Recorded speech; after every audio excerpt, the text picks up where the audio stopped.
Hello everyone, welcome to Tathastu and a very welcome to our daily news and editorial analysis which is being presented by me. My name is Khushbu. Let's get started with today's analysis, and first of all we will check out the table of contents and what are the topics which we are going to cover. So first of all is the Thayyam. Thayyam है क्या, कहाँ का, क्यों, क्या and all, ये हम cover करेंगे. Prelims के पर्सपेक्टिव से इंपॉर्टेंट है, आर्ट एंड कल्चर. नेक्स्ट आता है earthquakes in Afghanistan, GS paper 1 and as well as obviously for the prelims also. तो अफगानिस्तान में earthquakes आ रहे हैं इतने frequently, क्या क्यों आ रहे हैं, what are the reasons behind that, वो हम इसमें जानेंगे. No entry in Egypt and Jordan, तो specifically ये entry क्यों नहीं दे रहे हैं, तो that we will see. किसको, so obviously बात है गाजा में इशू चल रहा है तो पैलेस्टीनियन से रिलेटेड है, तो यहाँ पे स्पेसिफिकली हम क्या देखेंगे, इनका मैप देखेंगे. तो again prelims perspective is important. RRTS, तो कल जो है हमने RRTS के बारे में पढ़ा था जिसको कि रैपिड एक्स कल हम पढ़े थे, तो वो उसका जो है आज अनावरण मतलब उसको जो है स्टार्ट कर दिया गया है फ्रॉम गाजियाबाद. तो that we will be studying. अभी क्या और अपडेट्स हैं इससे related, that we will be doing. So prelims and prelims mains both. So this is how the today structure looks like. Before proceeding ahead, a very important information, and the information is related to pre-sure. So in order to be really very much sure about your pre, so please do join the pre-sure. And if you have any kind of queries related to this, then you can definitely join. You can definitely call on this particular number. आपकी जितने भी problems है that will be resolved. And apart from that, inquiry@tathastuics.com, आप इस पे भी अपनी inquiry send कर सकते हो. प्री श्योर जो है वो हिंदी इंग्लिश मीडियम में भी है एंड एज वेल एज ये हिंदी माध्यम में भी अवेलेबल है. तो आप जिसमें भी ज्वाइन करना चाहते हो तो you can do that. Let's get started with the very first topic and it is related to Egypt Jordan. So अब हम सभी को ये सारी चीज़ें अभी तक तो पता चली गई हैं कि गाजा में क्या चल रहा है, इजराइल क्या चाह रहा है, एवरीथिंग हिस्टोरिकल पर्सपेक्टिव, सारी चीज़ें क्लियर है. अब यहाँ पे पॉइंट आ रहा है कि जो इजिप्ट और जॉर्डन है वो पैलेस्टीनियंस को अपने कंट्री में नहीं लेना चाहते हैं एज अ रेफ्यूजी.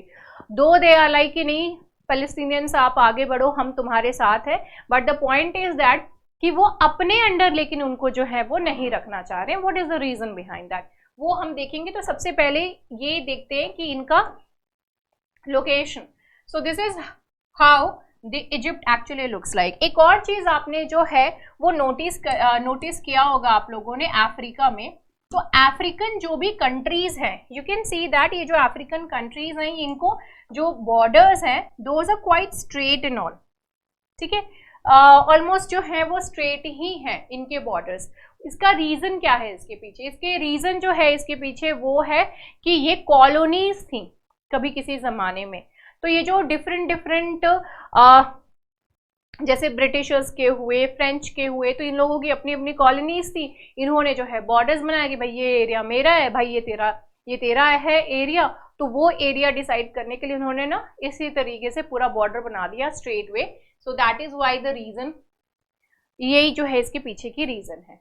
अब आते हैं हम अपने मुद्दे की तरफ. मुद्दा क्या है हमारा, वो है इजिप्ट कहाँ है. अफ्रीकन कॉन्टिनेंट में इजिप्ट है. सो here you can see this is the Sinai peninsula, ठीक है, जो कि इजिप्ट के पार्ट में आता है. यहाँ पे you can C is the Israel, right. यहाँ पे आपको जो छोटा सा स्ट्रिप है that is the Gaza strip and यहाँ पे आता है वेस्ट बैंक. ठीक है, so this is the area. इसके पड़ोस में आप देख सकते हो कि जॉर्डन है, राइट. अब ये जो सिनाई पेनिनसुला है यहाँ पे गाजा के जो लोग हैं यानी कि Palestinians, they want to enter, लेकिन इन्होंने जो है इस चीज को ब्लॉक करके रखा हुआ है. That is the one border जो कि हमने कल ही किया है. एंड वो बॉर्डर का नाम क्या है कमेंट सेक्शन में जरा मेंशन करो. कल ही हमने इसको कवर किया. तो जब भी किसी जगह पे वॉर होता है दो कंट्रीज के बीच में तो लोग जो है अपनी जान बचा करके भागते हैं. यहाँ पे इजराइल ने तो ऑलरेडी बोल रखा है कि you people have to move on, क्योंकि अब जो है हम एकदम अटैकिंग मोड में है कि हमास को तो एकदम ही आर एंड पार वाला सिचुएशन है, right. So the people they want to enter into Egypt और that of the Jordan, but यहाँ पे दोनों ही कंट्रीज ने यहाँ पे मना कर दिया है कि no we are not going to have these refugees. अब इसके पीछे के रीजन क्या है, इसके पीछे के रीजन ये है कि इजिप्ट ने कहा कि भाई अगर हम इन लोगों को अपनी कंट्री में शरण दे देते हैं तो they are going to be here for really very good time. क्या इसका भरोसा है कि ये लोग जो है वो वापस नहीं जाएंगे, वापस जो है वो गाजा नहीं जाएंगे? व्हाट इज द रीजन, मतलब क्या इसका जो है एश्योरेंस कैसे मिलेगा? ठीक है, इजराइल का इनका कहना है कि भाई इजराइल एक्चुअली बोल रहा है कि हम after some time we will let them no come over here, but उस चीज को लेकर के हम कैसे अश्योर हों? तो इजिप्ट जो है इसका कहना है कि पहले भी जब वॉर हुआ था दैट वाज इन 1948, तो उस टाइम भी हमने बहुत सारे जो रेफ्यूजीज हैं, बहुत सारे लोगों को अपने अंडर लिया था। एंड 1948 ही टाइम है जिस टाइम जो इजराइल की एज अ कंट्री स्थापना भी हो गई थी, because Israel was actually demanding हमारा अपना देश हो। पैलेस्टीनियंस जो है ये पूरे के पूरे एरिया में रह रहे थे उस टाइम, ये पूरे एरिया में जो है वो पैलेस्टीनियंस रह रहे थे। इजराइल वाज लाइक कि हमको छोटी सी स्पेस दे दो, दे डिडंट गिव। तो यहाँ पे 65% एंड 35% का था मुद्दा उस टाइम, राइट? तो ये थी इजराइल के लिए और ये थी पैलेस्टीनियंस के लिए। वॉर होने के बाद ये जो है पूरा का पूरा मामला उल्टा हो गया। 65% से ज्यादा, मोर देन 65% जो है वो इजराइल ने ले लिया एंड लेस देन 35% जो है वो किसको मिल गया? पैलेस्टीनियंस को। ठीक है, सो लेस देन जो है 35% वो पैलेस्टीनियंस को मिल गया। अब ये कौन से एरिया थे जिसमें कि they came? So that was of the Gaza strip. ठीक है, वो कौन सा था? गाजा स्ट्रिप था। और ये जो वेस्ट बैंक है, इन्हीं एरिया में ये लोग समेट करके रह गए। तो बहुत सारे लोग जो हैं वो इजिप्ट में पहले से रह रहे हैं and the Jordan also. And जब भी देखो रेफ्यूजीज लेने का मतलब ये नहीं होता है कि सिर्फ आपने ले लिया that's it, we have to take care of them. Medicine हो गया, फूड हो गया, and over the period of time वो वहीं पे ही फिर रह जाते हैं। व्हाट इज द एश्योरेंस कि वो वापस नहीं जाएंगे? तो जॉब सिक्योरिटी है। सो वहां के जो लोगों को जॉब थी, अब उन जॉब्स में भी they will be participating, they will be taking it off, कि तुम्हें अपनी तरफ से ऐड कर रही हूँ, but still these are the realities actually. अब गवर्नमेंट के ऊपर जो है एक्स्ट्रा बर्डन हो जाता है to take care of those people also who are not there, right? तो भले ही ये बाहर से जरूर सपोर्ट कर रहे हैं, बट दे आर लाइक कि no we don't want you people over here. ठीक है, सो यहाँ पे no refugees in Jordan, no refugees in Egypt. ये जो है जॉर्डन के किंग अब्दुल्ला II, उन्होंने एकदम क्लियर कट ये कह दिया है कि ना जॉर्डन में कोई रेफ्यूजी आएगा और ना ही जो है इजिप्ट में। अब दिक्कत ये है कि बहुत सारे बेचारे ये जो लोग पैलेस्टीनियंस हैं वो जाए तो जाए कहाँ? ठीक है, वो जाए तो जाए कहाँ? And the main reason, one of the main reason behind this they are pointing is the Hamas जो टेररिज्म फैला रहे हैं, स्पेसिफिकली जो वायलेंस कर रहे हैं। तो अभी तो वायलेंस ये गाजा स्ट्रिप तक ही सीमित है जो कि इजराइल के ऊपर हो रहा है। अब व्हाट इफ ये यहाँ पे एंटर कर जाए, ये यहाँ पे एंटर कर जाए, और उसके बाद ये जो वायलेंस है वो इन एरियाज में भी होने लगे। तो जब वायलेंस इन एरियाज में भी होने लगेगा तो you can imagine what can happen, right? तो यहाँ के जो लोग हैं वो भी परेशान होंगे, यहाँ के जो लोग हैं वो भी परेशान होंगे फॉर दैट रीजन जो कि वहां मतलब उनकी कोई गलती नहीं है। ठीक है, so that is why they are saying कि हम लोग जो है मोटा मोटा अगर मैं बोलूं तो यही रीजन है जिसके पीछे दे आर सेइंग कि नहीं, हमको नहीं चाहिए। Okay, next is prime minister ने, हमारे मोदी प्राइम मिनिस्टर जी जो हैं उन्होंने फ्लैग ऑफ कर दिया है RRTS, जिसको कि हम कल जो रैपिड एक्स के नाम से कह रहे थे। तो regional rapid transit system that is suppose to be start, जो दिल्ली से लेकर के मेरठ के बीच में रहेगा। एंड स्पेसिफिकली यहाँ पे जो चार पांच कुछ स्टेशंस है जो कि मेन इसके रहेंगे, जिसमें से कि एक साहिबाबाद है, गाजियाबाद है, उसके अलावा गुलधर है, दुहाई डिपो है। तो ये 5 स्टेशंस हैं जो कि इसके प्रायोरिटी स्टेशंस रहेंगे। ये फुल्ली फंक्शनल 2025, ये सारी चीजें हमने कल ही करी थी, तो फुल्ली फंक्शनल जो है ये 2025 में हो जाएगी। ठीक है, फुल्ली फंक्शनल ये 2025 में जो है ये हो जाएगा। ठीक है, सो दिल्ली गाजियाबाद मीरठ कॉरिडोर जो है ये बेसिकली डेवलप कर रहे हैं, here you can C. And Delhi Gurugram SNB Alwar corridor, Delhi Panipat corridor, तो ये जो है अंडर, ये फेज 1 के अंडर इन कॉरिडोर्स को डेवलप करने की बात कह रहे हैं। एंड यहाँ पे 100 किलोमीटर्स का जो ट्रैवल है वो कह रहे हैं कि 60 मिनट्स में ही हो जाएगा। ये बहुत ही लाविश तरीके से इसको मतलब किया गया है। वी हैव ऑलरेडी सीन कि कितना ज़्यादा प्रीमियम कोचेस है, विमेन के लिए भी डेडिकेटेड कोच है, तो ये उस तरीके की चीज़ें हैं। अब इसमें ये क्या बोल रहे हैं कि ये किस तरीके से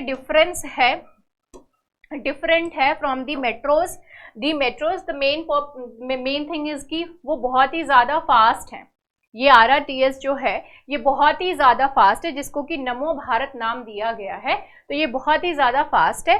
मेट्रो से कंपैरेटिवली डिस्टेंस जो है ये एक तरीके से बहुत ही बड़े एरिया में it is going to travel, right. So it is faster and to travel relatively longer distances. ये ज़्यादा लंबे डिस्टेंस जो है ये उसको कवर करेगी।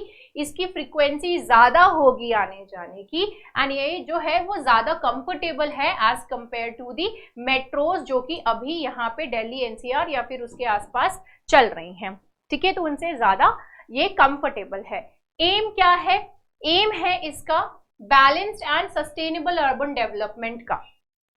इसका क्या काम है कि ये चाह रहे हैं कि बेटर कनेक्टिविटी हो, दूर दूर के जो लोग हैं उन लोगों के लिए भी जॉब अपॉर्चुनिटीज क्रिएट होंगी, and the people can transit from one place to another place, and job opportunities उनके लिए ज़्यादा हो जाएंगी। सो फॉर दैट ऑल्सो, तो यू कैन से कि इकोनॉमिक पर्सपेक्टिव से भी ये बहुत ही वाइड चीज़ जो है वो सोच रहे हैं।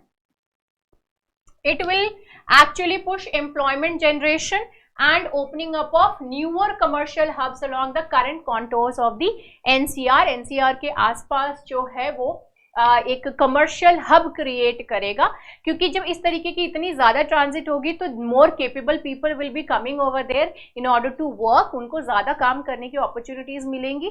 सो ऑब्वियस सी बात है कि इकोनॉमिकली ये पुश होगा, एंड शॉर्टर टाइम ट्रैवल भी होगी, टाइम ट्रैवल भी काफ़ी कम होगा। More economic activity in and around the suburban local location, जैसे कि उत्तर प्रदेश, राजस्थान और हरियाणा, इसके आसपास जो है बहुत ज़्यादा एक्टिविटीज एक्चुअली इंक्रीज हो जाएंगी। इसका स्पीड क्या है? कल हमने देखा 180 किलोमीटर्स, तो उसकी maximum speed 180 kilometres per hour set करके रखे हुए हैं, and it will operate at 160 kilometres per hour. Okay, ये 160 किलोमीटर्स पर आवर की स्पीड रहेगी, but it can go up to 180 kilometres per hour, right. So that is the one, and that's it related to this RRTS. Next is related to the Theyyam. Here you can see this is the पूरा dress up है related to the one festivity, the ritual performance. एक तरीके से आप कह सकते हो कि एक रिचुअल परफॉर्मेंस है जो कि पैडी को ग्रो करने से पहले, पुंचा पैडी जो है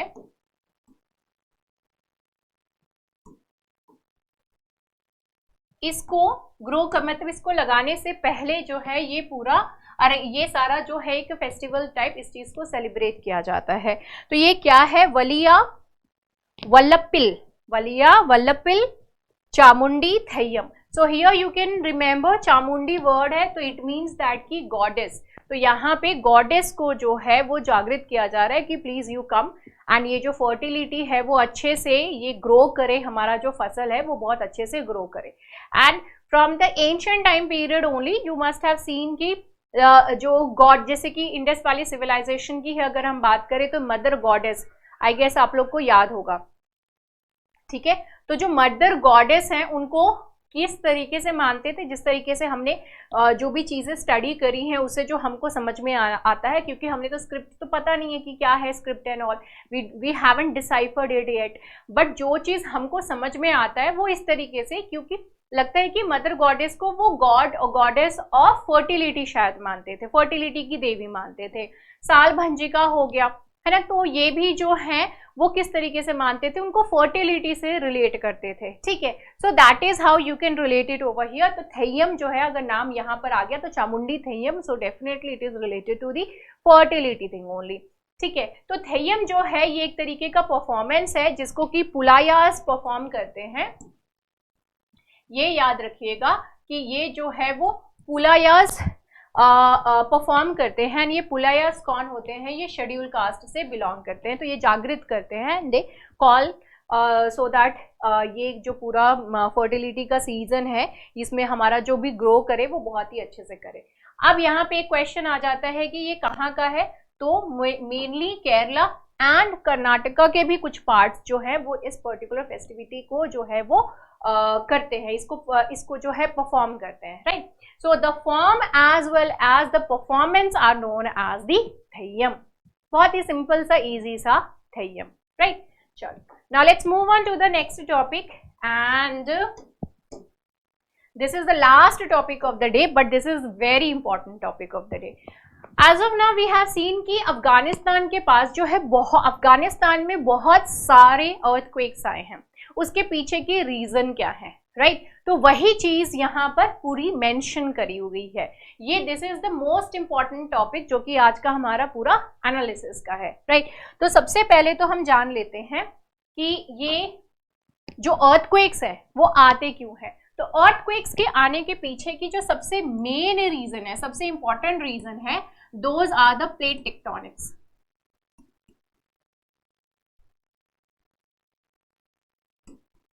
ठीक है, सबसे मेन रीजन क्या है, plate tectonics. I mean tectonic plates, उल्टा कर दिया मैंने टेक्टोनिक प्लेट्स,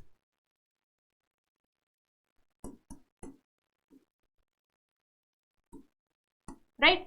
टेक्टोनिक प्लेट्स इनके सबसे मतलब इसके पीछे के रीजन है। हमारा जो ये पूरा अर्थ है, ये पूरा अर्थ एक्चुअली डिवाइडेड है डिफरेंट टेक्टोनिक प्लेट, डिफरेंट जो प्लेट्स है उसमें डिवाइडेड है। ये मैं आपको बस रफली बना करके दे रही हूँ, ठीक है, रफली बना रही हूँ। तो ये जो पूरे टेक्टोनिक प्लेट्स हैं, ये tectonic plates they keep on moving and ये हर टाइम मूव करते रहते हैं। We are not feeling it, हम जो है इस चीज को फील नहीं कर रहे हैं, but yes they keep on moving, this is the fact. जैसे कि अर्थ है वो भी मूव कर रहा है बट हम वो चीज को नहीं फील कर पाते, वैसे ही टेक्टोनिक प्लेट्स भी जो है बहुत मूव करते हैं, but they are moving at really very less speed, ठीक है, बहुत ही स्लो स्पीड में जो है ये मूव करते हैं, ठीक है। अब यहाँ पे ये जो मूव होते हैं टेक्टोनिक प्लेट्स, एक तो इस तरीके से मूव होते हैं जिसको कि हम डाइवर्जेंट कहते हैं, ठीक है। ये क्या कर रहे हैं, डाइवर्ट हो रहे हैं, एक दूसरे से दूर जा रहे हैं, right. So this is the one. दूसरा यहाँ पे एक होता है जिसको हम कहते हैं कन्वर्जेंट। ये जो है वो एक दूसरे से ही एकदम आसपास में जा रहे हैं। तो इसमें से क्या होता है, इसमें से एक ऐसा प्लेट होगा जो कि लाइटर होगा और एक प्लेट जो होगा वो हैवी होगा। तो जो हैवी प्लेट होगी वो नीचे की तरफ आ जाएगी, जो हैवी प्लेट होगी वो नीचे की तरफ आ जाएगी और जो लाइटर प्लेट होगी ऊपर की तरफ चली जाएगी, right. So this is how it will go, ठीक है। So this is the convergent one.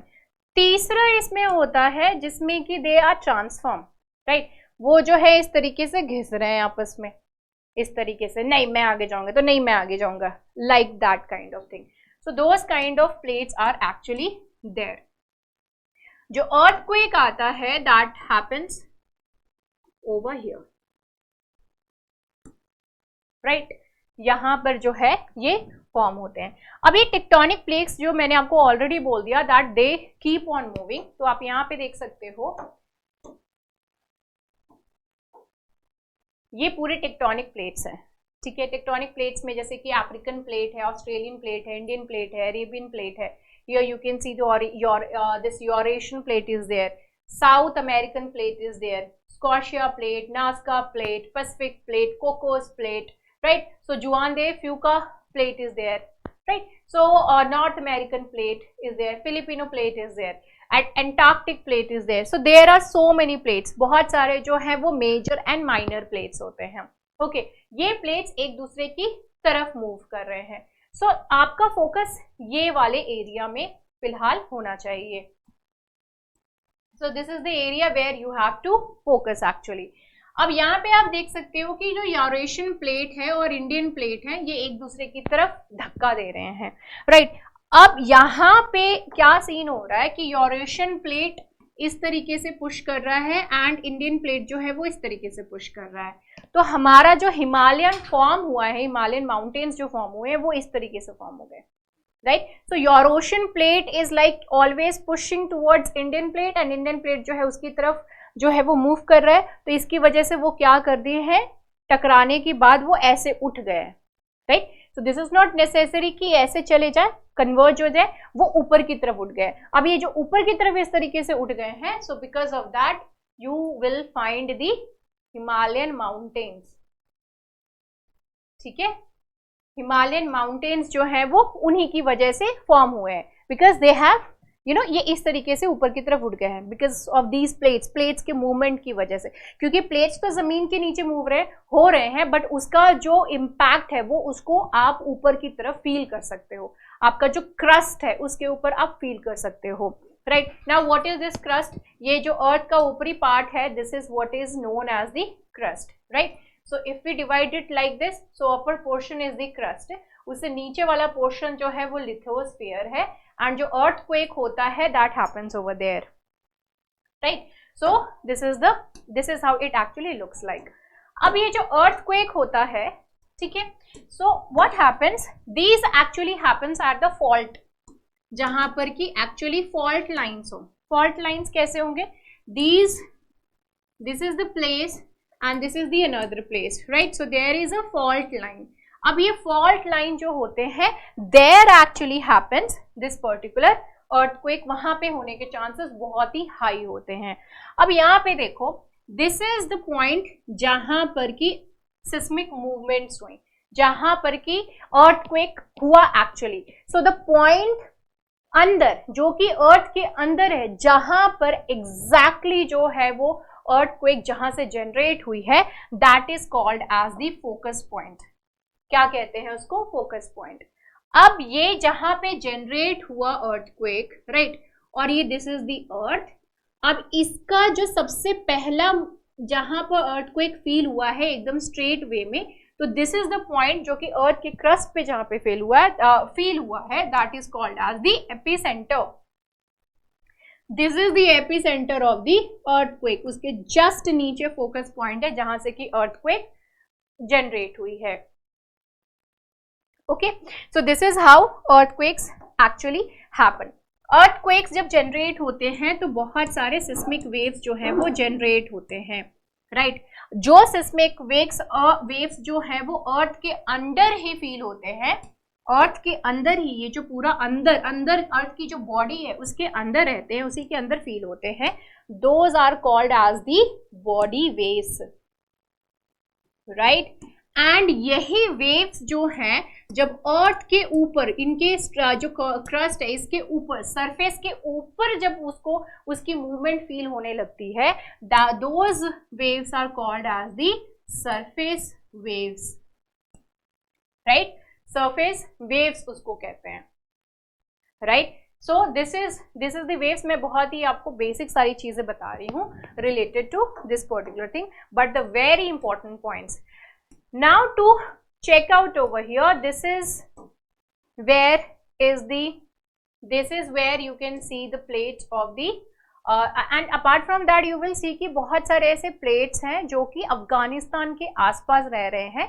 So because of that वो अफगानिस्तान वाला जो पूरा एरिया है that is very disturbing point, जहाँ पर कि you will see a lot many movements, right? So ये सारी चीजें तो मैंने हैं वो सभी आपको समझा दिया, फॉल्ट लाइन्स एंड ऑल। अब ये देखिए why frequently happening in this Afghanistan only, Afghanistan में ही क्यों हो रहे हैं?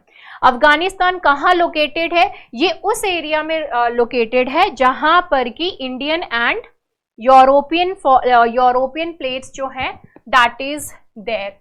Okay, so this is the Eurasian plate and this is the Indian plate. ठीक है, अब ये जो इंडियन प्लेट है और here only you will find the Afghanistan, and आपको पता ही है कि ये दोनों एक दूसरे की तरफ हमेशा जो है पुश करते रहते हैं, तो उसका हमेशा impact you will get to see there on the Afghanistan. Right, so this region lies where there is the point between these tectonic plates, ये दोनों टेक्टोनिक प्लेट्स का मीटिंग पॉइंट है ये। ओके, नेक्स्ट आता है कि अफगानिस्तान लोकेटेड कहाँ पर है? On the Eurasian plate. Towards western Afghanistan, the Arabian plate subducts northward under the Eurasian plate. अब ये जो है यूरेशियन प्लेट है एंड इसके दूसरे साइड में आपको मिलेगा अरेबियन प्लेट। अब ये Arabian plate is there and Arabian plate क्या हो रहा है? It is actually subducting. Subduct हो रहा है कहाँ पे, यूरेशियन प्लेट के इधर, so that is creating movement. अब वो अंदर जा रहा है तो ऑब्वियस सी बात है कि there will be frictions, there will be frictions. अब फ्रिक्शन हो रहे तो ऑब्वियस सी बात है there will be changes and you will feel those on the earth surface, ठीक है। तो अर्थ के सरफेस पे वो बहुत ही ऑब्वियस है that you will be feeling that, right? And towards eastern Afghanistan the Indian plate does the same thing with this. तो इंडियन प्लेट भी यहाँ से पुश कर रहा है, वहां से अरेबियन प्लेट भी पुश कर रहा है। सो यहाँ पर और बीच में कौन परेशान हो जा रहा है, so that is the Afghanistan. So यहाँ पे जो आप देख सकते हो कि Arabian plate is here, this is what the Arabian plate is, here you can see the Eurasian plate and here is the Indian plate, ठीक है। तो यहाँ से this is also creating problem, ये जो है इधर से पुश कर रहा है, इधर से दिस इज ऑल्सो पुशिंग, तो यहाँ से ये तो सबडक्ट कर रहा है अरेबियन प्लेट, राइट, एंड यहाँ से इंडियन प्लेट जो है इसको पुश कर रहा है। So this is the reason why this particular area is very much disturbing, ठीक है, तो बहुत ज्यादा डिस्टर्बिंग है। अब आते हैं हिंदू कुश के इधर, ठीक है। अब Hindu Kush, mountain range and Pamir Knot are geologically complex regions where the tectonic plates actually meet. Hindu Kush और पामीर नॉट ऐसे जगह हैं जहां पे टेक्टोनिक प्लेट्स जो है वो मिल रहे हैं, तो ऑब्वियस सी बात है कि वहां पे अच्छा खासा मूवमेंट हो रहा है। Collision is happening and the convergence also. Convergence of the Indian plate and the Eurasian plate result in the folding and faulting of the Earth's crust. अभी मैं आपको I have already explained the same thing, ठीक है। अब यहाँ पे क्या है, they are converging। अब यहाँ पे what is happening, the convergence and collision, they are colliding with each other। तो जब भी कोई चीज जो एकदम से ऐसे कोलाइड करेगी तो ऑब्वियस सी बात है there will be something with some energy will be generated। अब now something like this is happening and उसके बाद जो है वो converge हो रहे हैं, तो यहाँ पे क्या होगा, fault यहाँ पे जो है they will be going like this or the fault line will be created, right, or the fault line will be created, something like this, ठीक है। तो अब इसमें obvious सी बात है you will the earthquake will be generated over here, ठीक है। So all these geological complexities are the main thing which is actually creating so much of problem for the Afghanistan. So Afghanistan is also crisscrossed by various active fault systems, जैसे कि चमन fault हो गया, main Pamir thrust हो गया, तो ये कुछ geological चीज है। तो पूरा मोटा मोटा अगर हम देखें तो इसकी ज्योग्राफी ही इस तरीके से है, किसकी geography, the geography of Afghanistan is as such कि यहाँ पे ये सारी चीजें होना is very obvious, right, this is something which will happen for sure, right. So these faults are the sources of many earthquakes in the region. अब ये कुछ ऐसे फॉल्स हैं जिसकी वजह से, ये सारे रीजन है जो कि मैंने आपको समझाया, जिसकी वजह से बहुत ज्यादा जो है वो यहाँ पे अर्थक्वेक्स आती हैं, right. So everything related to earthquake I have actually explained, right, and S waves, P waves भी होती हैं, बहुत सारी चीजें होती हैं, खैर, so that is for some other day. So I hope that you people enjoyed it, I hope if you are liking it please do share, subscribe, like also, and अपने फ्रेंड्स एंड फैमिली मेंबर्स को जरूर बताइए कि अगर आपको पसंद आ रहा है तो, right. So see you in the next video, bye bye, take care, have a great time, good night, sayonara, जय हिंद।